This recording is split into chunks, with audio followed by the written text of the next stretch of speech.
Kita awali berita pertama, pemirsa. Praktik pekerja seks komersial berkedok rumah kosan di Kabupaten Ogan Ilir, Sumatera Selatan dibongkar Satpol PP. Petugas menyamar menjadi pemesan lewat aplikasi, sedikitnya ada 4 PSK diamankan dalam razia tersebut. Karena sangat meresahkan warga setempat, gabungan Satpol PP Kabupaten Ogan Ilir membongkar praktik pekerja seks komersial yang berkedok rumah kosan di Kelurahan Indralaya Raya, Kecamatan Indralaya. Sebelum mengamankan 4 PSK dalam razia itu, petugas menyamar sebagai pemesan PSK melalui aplikasi online yang dipasang. Para PSK ini tidak hanya menerima pesanan di malam hari, tetapi juga di siang bolong tanpa mengenal waktu. Meski dalam razia itu ada di antara PSK yang berontak dan tidak mau diamankan, namun tetap dibawa petugas. Selama ini memang diakui warga setempat, kos-kosan tersebut sudah sangat meresahkan. Selain praktik, PSK juga kerap menghidupkan musik dengan suara yang cukup keras hingga tengah malam. Masyarakat pun otomatis sangat terganggu.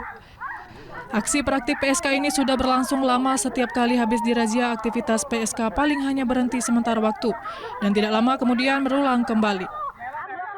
Apalagi kalau malam minggu, udah musiknya keras kan. Apalagi kita kan musola dekat kan. Kami juga dengan musolanya udah sering tegur. Udah sering tegur, Pak RT segala macam kan. Sudah negosiasi gimana caranya, kawan. Kita kan nggak ini, yang tanggung jawab kan ya aparat sendiri kan. Operasi memang sudah lama, tapi kalau untuk operasi yang mungkin diduga juga disalahgunakan, jadi tempat maksiat ini sekitar kurang lebih 5 bulanan. Nah, ini sudah kemarin juga sudah kita lakukan razia 1 kali. Itu ada yang tertangkap 2 kali.